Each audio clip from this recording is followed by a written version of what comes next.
지난주에는 역사의 주관자이신 하나님에 대해서 함께 나눴습니다. 역사를 주관하시고 다스리신 하나님은 이사야 선지자를 통해서 고레스가 이 땅에 태어나기 전 150년 전에 이미 고레스라는 이름을 언급하시고 하나님께서 고레스를 통해서 어떤 일들을 행하실 것인지 구체적으로 말씀을 하셨습니다. 그런데 여러분, 이 예언의 말씀대로 이루어졌을까요? 아니면 이루어지지 않았을까요? 이루어지지 않았으면 제가 설교를 할 수가 없죠. 이 말씀 그대로 이루어졌습니다. 고레스는 고대 페르시아 안산의 왕이었는데 그가 왕으로 오를 무렵에 페르시아는 메대의 속국이었습니다. 그런데 그는 10년 후에 자기보다 훨씬 강한 메대를 합병하고 그로부터 10년 후에 BC 539년에 당시의 세계 최강인 바벨론 제국을 무너뜨립니다. 그리고 칙령을 발표해서 포로된 유다 백성들을 예루살렘으로 돌아가게 하고 그리고 무너진 예루살렘의 성전을 다시 재건하도록 하였습니다. 이것을 보게 되면 우리 하나님은 전능하신 분이시지만 언제나 사람을 통해서 일을 행하신다는 것입니다. 그렇습니다. 우리 하나님은 전능하신 분이십니다. 그럼에도 불구하고 하나님은 언제나 사람을 통해서 일을 행하십니다. 그래서 하나님은 고레스라고 하는 사람을 선택하셨고 그를 세상 가운데서 부르셨고 하나님의 심판의 도구로 그를 사용하셨습니다. 그런데 하나님은 온 세상과 열방을 향하여 이렇게 물으십니다. 이 일을 누가 행하였느냐? 누가 이루었느냐? 누가 고레스를 탄생케 했고 고레스를 준비시켰느냐? 누가 그 고레스의 오른손을 붙들고 열국을 항복하게 하였느냐? 누가 열왕들이 스스로 항복하며 그 앞에 무릎을 꿇게 했느냐? 아니, 누가 무력이 아닌 평화적인 방법으로 저 바벨론 제국을 무너뜨렸느냐? 누가 고레스의 마음에 감동을 주어서 포로된 유다 백성들을 예루살렘으로 돌아가게 하였느냐? 이 일을 누가 행하였느냐? 누가 이 일을 이루었느냐? 하나님이 물으십니다. 그리고 하나님 스스로 이렇게 말씀하십니다. 나 여호와라. 다른 누가 아닌 하나님 자신이 이 일을 이루셨다라고 그렇게 말씀을 하십니다. 자, 이것을 보게 되면 이 세상의 역사를 주관하시고 다스리시는 분이 누굽니까? 바로 우리 하나님이십니다. 사람의 눈에는 이 세상의 역사가 힘과 권력을 가진 자들에 의해서 움직이는 것처럼 보이고 사람들의 끝없는 욕심과 욕망에 의해서 좌지우지 되는 것처럼 보이지만 여러분, 그렇지 않습니다. 살아계신 하나님이 지금도 이 역사를 주관하시고 다스리고 계십니다. 뿐만 아니라 우리 하나님은 우리 각 개인의 사람들의 인생도 주관하시고 다스리고 계신 줄로 믿습니다. 그러면 하나님께서 고레스를 통하여 행하신 이 놀라운 일들을 보고 주변의 열방들은 어떻게 반응했을까요?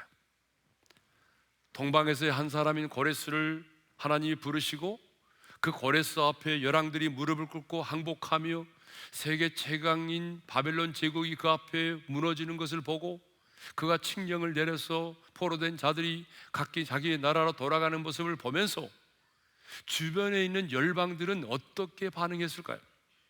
오늘 우리가 읽은 본문은 하나님께서 고레스를 통하여 행하시는 그 일들을 보고 주변의 왕들이, 주변의 열방들이 어떻게 반응했는지를 우리에게 보여주고 있습니다. 그들이 어떻게 반응했습니까? 첫째로, 두려워하며 무서워 떨었습니다. 자, 5절 상반절의 말씀이죠. 다 같이요. 섬들이 보고 두려워하며 땅끝이 무서워 떨며. 자, 여기 나오는 섬들과 땅끝은요, 온 세상의 열방을 말하는 것입니다. 가까운 곳에서부터 먼 곳에 이르기까지 곳곳에 존재하는 모든 열방들을 말합니다. 좀 더 구체적으로 말씀드리면 하나님을 믿지 않고 하나님을 의지하지 않는 세상의 열방들을 말하는 거죠. 그런데 그들이 고레스가 이끄는 페르시아가 무서운 속도로 강성해지고 영역을 확장해 나갈 때에 어떻게 반응했다고요? 두려워하며 무서워 떨었다는 거예요. 이 무서워 떨며 할 때 떨다라는 단어가 두려움으로 인해서 몸을 떠는 것을 말합니다. 그러니까 주변 열강들이 얼마나 소스라칠 정도의 공포와 두려움에 떨었는지를 우리가 알 수 있습니다. 아무튼 그들은 역사의 주관자이신 하나님께서 고레스를 통하여 행하신 그 일들을 보면서 어떻게 반응했어요? 두려워하며 무서워 떨었다는 것입니다. 그런데 오늘 본문에 나오는 이 하나님을 믿지 않은 열방의 사람들은 하나님께서 고레스를 통하여 행하시는 그 놀라운 일들을 보고도 그들은 하나님께 영광을 돌리지 않았습니다. 그들은 단순히 두려워 떨고 두려워하며 그리고 무서워 떨기만 했어요. 여러분, 고레스가 칙령을 내리면서 우리가 지난주에 살펴보았지만 그냥 칙령을 내린 게 아니었잖아요. 고레스가 이렇게까지 말했어요.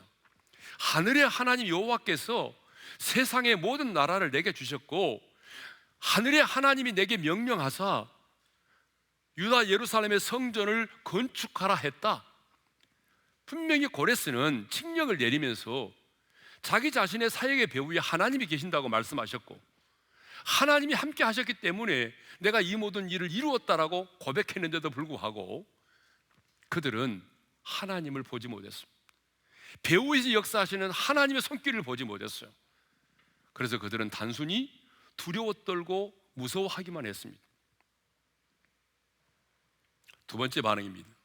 두 번째 반응은 함께 연합하여 대적했다라고 하는 거죠.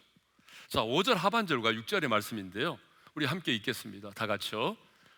함께 모여와서 각기 이웃을 도우며 그 형제에게 이르기를 너는 힘을 내라 하고, 하나님을 믿지 않고 하나님을 의지하지 않던 열방들은요 어떻게 반응했습니까? 함께 모였다는 것입니다. 함께 동맹을 맺고 연합전선을 형성했습니다. 그리고 격려합니다. 너는 힘을 내라. 너는 힘을 내라. 이 번역된 단어가 하자크인데 6절만이 아니라 다음 구절인 7절에도 두 번이나 반복됩니다.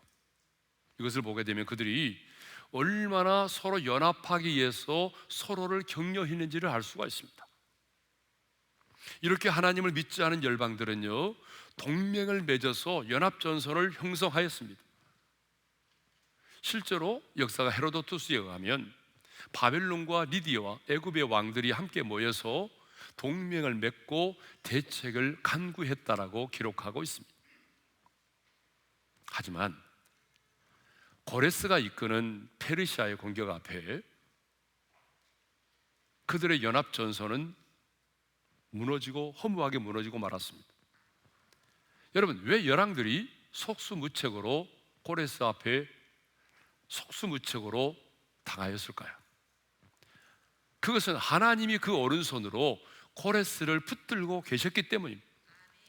동맹을 맺었던 나라 중에 가장 강한 바벨론 제국이 무혈입성으로 무너진 것만 보더라도 고레스의 배후에 하나님이 계신다는 것을 분명히 알 수 있습니다.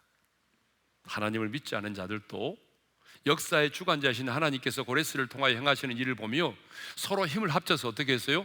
대적했습니다. 성경도 보게 되면 헤롯과 빌라도가요 전에는 원수였으나 예수님을 잡아 죽이는 그 일에 있어서만큼은 친구가 되었다라고 기록하고 있어요.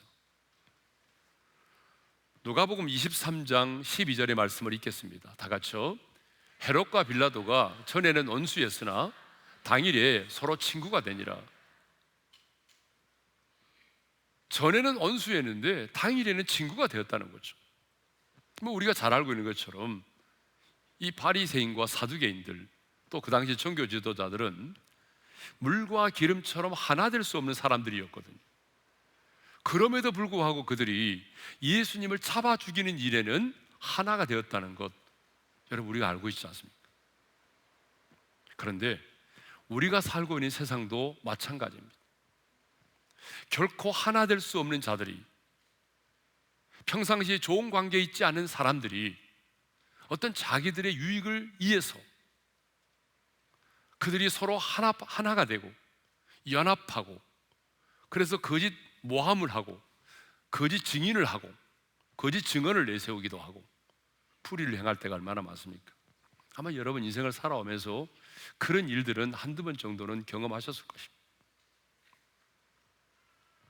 영적인 세계도 보게 되면 귀신들도 서로 하나 되어 돕고 연합한다는 것을 알아야 합니다. 누가복음 11장을 보게 되면요, 더러운 귀신이 어떤 한 사람에게서 나갔습니다. 여러분, 귀신은요 나간다고 해서 끝나는 게 아니잖아요. 다시 들어오는 경우들이 많습니다. 그러니까 성경에 보니까 내가 나온 집으로 돌아가리라, 다시 돌아옵니다. 그런데 돌아와서 보니까 그 집이 청소되고 수리되어 있었습니다. 그러자 이 귀신이 어떻게 합니까? 이 더러운 귀신이 더 악한 귀신 7을 데리고 들어왔어요. 제 얘기가 아닙니다. 예수님이 하신 말씀입니다. 누가복음 11장 26절의 말씀을 읽겠습니다. 다 같이요. 이에 가서 저보다 더 악한 귀신 7을 데리고 들어가서 고하니 그 사람의 나중 형편이 전보다 더 심하게 되느니라. 여러분, 이것을 보게 되면 귀신들도 어떤 사람에게, 한 사람에게 괴로움을 괴롭히기 위해서, 괴로움을 더하기 위해서 이렇게 서로 하나 되어서 협력한다는 것을 알 수가 있습니다. 그래서 우리 예수님도 누가복음 11장 18절에서 이런 말씀을 하셨어요. 함께 읽겠습니다. 다 같이요. 만일 사탄이 스스로 분쟁하면 그의 나라가 어떻게 서겠느냐. 여러분, 이 말을 보게 되면 어둠의 영들도 사탄도 서로 분쟁하지 않는다는 거예요. 그런데 오늘 하나님의 사람들이 어떻습니까? 서로 분쟁합니다. 아니, 그리스도의 몸된 교회가 연합하지 못합니다. 서로를 비판하고 대적하기에 바쁩니다. 여러분, 오늘의 한국 교회를 보십시오. 진리 때문에 서로 투쟁하고 싸우는 교회가 있습니까? 별로 없어요. 진리 때문에 싸우는 게 아닙니다. 그럼 왜 싸워요? 대부분 우선순위의 문제예요. 어떤 분은 이게 중요하다고 생각하고 어떤 분은 이게 중요하다고 생각해요. 우선순위의 문제예요. 자존심의 문제예요. 탐욕과 사욕의 문제예요. 최근에 들어서는 교회 안에서 이념의 문제로 싸우기도 해요. 세상의 열방들은 역사의 주관자이신 하나님께서 고레스를 통하여 행하시는 그 일들을 보면서 하나님을 인정하고 하나님께 영광을 돌리는 것이 아니라 도리어 고레스를 대적하기 위해서 함께 모여서 서로 힘을 내라며 격려하였습니다. 세 번째 반응입니다.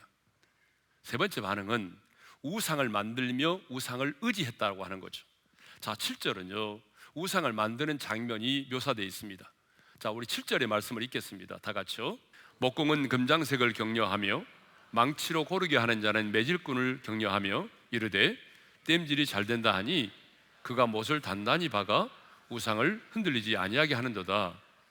자, 여기 나오는 목공과 금장색은요 우상의 형상을 조각하거나 금속을 용해하여 우상을 만드는 자들을 말합니다. 그리고 망치로 고르게 하는 자들과 매질꾼들은 우상을 매끄럽게 하고 또 제조 과정에서 초기 단계에서 해당하는 작업을 하는 사람들을 말합니다. 그런데 그들이 이 우상을 만들어 가면서 서로 땜질이 잘 된다 하면서 서로를 격려했다는 것이죠. 그리고 못을 단단히 박아서 우상이 흔들리지 않도록 했다라고 말하죠. 왜냐하면 그들도 내가 만든 우상이 단단히 고정되지 않아서 흔들리거나 넘어지면 자기들에게도 저주가 임할 수 있다는 생각을 하고 있었기 때문입니다. 자, 그렇다면 왜 그들이 우상을 만들었을까요? 그 우상을 숭배하기 위해서죠. 그 우상을 의지하기 위해서죠. 우상 숭배를 통해서 고레스의 약진을 막아내기 위해서입니다. 고레스가 행하는 모든 일들을 수포로 돌아가도록 하기 위해서입니다. 하나님께서 고레스를 통해서 행하시는 그 모든 일들을 막아내고자 하기 위함이었습니다. 그런데 그들이 이렇게 서로 힘을 합치고 격려하고 우상을 만들고 우상을 숭배했다고 해서 고레스가 하는 일들을 막아내었습니까? 아니, 격려하며 만들었던 그 우상들은 아무런 도움이 되지 않았습니다. 그렇습니다. 우상은요, 사람이 손으로 만든 것입니다. 그러므로 우상은 생명이 없습니다. 생명이 없기 때문에 인격적인 교제의 대상이 아니죠. 아니, 우리를 도울 수가 없습니다. 그럼에도 불구하고 우상을 만들고 숭배하는 사람들이 얼마나 많이 있습니까? 지금도 우상을 숭배하는 불교 국가나 힌두교 나라들을 가보게 되면 집집마다 우상들이 있고 그 우상들이 자신들을 집을 지켜주고 있다라고 생각하고 있습니다. 그러나 하나님은 우상에 대해서 이렇게 말씀하십니다. 시편 115편 4절에서 8절의 말씀을 읽겠습니다. 시작. 그들의 우상들은 은과 금이요 사람이 손으로 만든 것이라. 입이 있어도 말하지 못하며 눈이 있어도 보지 못하며 귀가 있어도 듣지 못하며 코가 있어도 냄새 맡지 못하며 손이 있어도 만지지 못하며 팔이 있어도 걷지 못하며 목구멍이 있어도 작은 소리조차 내지 못하느니라. 우상들을 만드는 자들과 그것을 의지하는 자들이 다 그와 같으니라. 우상을 만드는 자들과 우상을 의지하는 자들이 다 그와 같다라고 말하죠. 그 말은 무슨 말입니까? 아무런 도움을 받지 못한다는 얘기예요. 그러므로 우리도 아무런 도움을 받을 수 없는 우상을 만들어서도 안 될 뿐만 아니라 그 우상을 의지해서는 안 됩니다. 그럼 우리는 누구를 의지해야 되죠? 여호와 하나님을 의지해야 되는 거죠. 그래서 그 다음 구절에 이렇게 말하잖아요. 다 같이 읽겠습니다. 이스라엘아, 여호와를 의지하라. 그는 너희의 도움이시오 너희의 방패시로다. 왜 여호와를 의지하라고 말합니까? 여호와 하나님만이 나의 도움이 되시고 나의 방패가 되시기 때문입니다. 물론 우리는 눈에 보이는 우상을 만들거나 그리고 눈에 보이는 우상 앞에 가서 숭배하지는 않습니다. 하지만 여러분, 우리 생활 속에는 이 문화와 풍습이라는 미명하에 너무나 많은 우상과 미신들이 들어와 있습니다. 그래서 어떤 분은요, 우리 대한민국을 뭐라고 말하냐면 미신공화국이라고 그렇게 말합니다. 국내에는 현재 30만 명 이상의 역술인이 있고 15만 명 이상의 무당이 있는 것으로 알려지고 있습니다. 이렇게 많은 사람들이 하루를 오늘의 운세로부터 시작합니다. 오늘의 운세란을 펼쳐서 오늘의 운세를 보면서 하루를 시작하죠. 대학 입학과 취업을 앞두고는 점을 보기도 하고 연말 연시에는 토정 비결을 보죠. 결혼 상대자와의 궁합을 보기도 하고 이삿날과 결혼식 날짜는 손 없는 날로 잡습니다. 요즘은 취업이 어려운 청년들마저 팍팍한 일상에서 위로받고 싶어서인지 타로 점집을 찾습니다. 여행 중에 분수대에 동전을 던지거나 돌멩이로 탑을 쌓는 일은 우리가 정말 많이 볼 수 있는 일입니다. 새 차를 뽑으면 고사를 지내기도 하고 충무로에서는 영화 촬영을 시작할 때도 고사를 지냅니다. 우리 일상 속에 미신과 관련된 징크스가 너무 많습니다. 빨간색으로 이름을 쓰면 죽는다라는 말부터 시작을 해가지고 대적꿈을 꾼 다음날 복권을 사면 당첨된다. 그래서 복권 사신 분 계시죠? 13일의 금요일은 불길하다. 또 병원년에 태어난 말띠 여자는 팔자가 사납다. 병원년에 태어나신 분 손 들어보세요. 팔자가 사납습니까? 아니잖아요. 미역국을 먹으면 시험에 떨어진다. 그래서 수험생들에게 미역국을 안 끓여줘요. 혈액순환이 얼마나 좋은데. 예? 윤달에 수의를 만들어 놓으면 부모님이 장수한다. 여러분, 이거는요 예수를 안 믿는 사람들만 그런 게 아니라고. 예수 믿는 사람도 그렇다니. 예수 믿는 사람들도 자녀들을 위해서요 수능 시험 날에 미역국도 먹지 마라. 밥 먹다가 밥알이 떨어지면 밥알이 떨어졌다고 말하지 않고 밥알이 붙었다라고 말하고, 예수 믿는 사람들도 이렇게 미신 징크스에 살고 있어요. 우리는 지금 미신의 숲속에 살고 있는 것처럼 보입니다. 예. 성경을 보게 되면 하나님은 우상을 싫어하십니다. 우상 숭배를 죄로 여기시고 우상을 숭배하는 자들을 하나님이 심판하십니다. 그러므로 우리는 먼저 문화와 풍습이라는 미명하에 우리의 생활 속에 깊숙이 침투되어 있는 이런 우상과 미신들을 제거해야 됩니다. 사사기 6장을 보게 되면 하나님께서 기드온을 하나님의 용사로 부르시고 미디안과의 전쟁에 앞서서 뭘 요구하셨습니까? 우상을 제거하라고 말씀하셨어요. 사사기 6장 25절입니다. 다 같이요. 내 아버지에게 있는 바알의 제단을 헐며 그 곁에 아세라상을 찍고, 하나님의 큰 용사로 부름받은 기드온에게 하나님이 요구하는 게 뭡니까? 미디안과의 전쟁에 앞서 요구하는 게 뭡니까? 바로 바알의 제단을 헐고 그 곁에 있는 아세라상을 찍으라는 거죠. 우상을 제거하라는 거예요. 이거 쉬운 일이 아니었습니다. 기드온은 순종했습니다. 바알의 제단을 헐어버렸어요. 아세라상을 찍었어요. 그리고 그곳에서 여호와를 위하여 제단을 쌓았어요. 그랬더니 하나님이 어떻게 하셨습니까? 결과적으로 기드온의 300명의 용사가 14만 5천 명의 미디안의 군대를 물리쳤습니다. 하나님은요, 기드온으로 하여금 밖에 있는 원수와 싸우기 전에 먼저 너희 집안의 우상들을 제거하라는 거예요. 너희 마음속에 있는 내면의 우상을 제거하라는 거예요. 생활 속의 우상을 척결하라는 거예요. 팀 켈러 목사는 내가 만든 신에서 우상을 이렇게 정의합니다.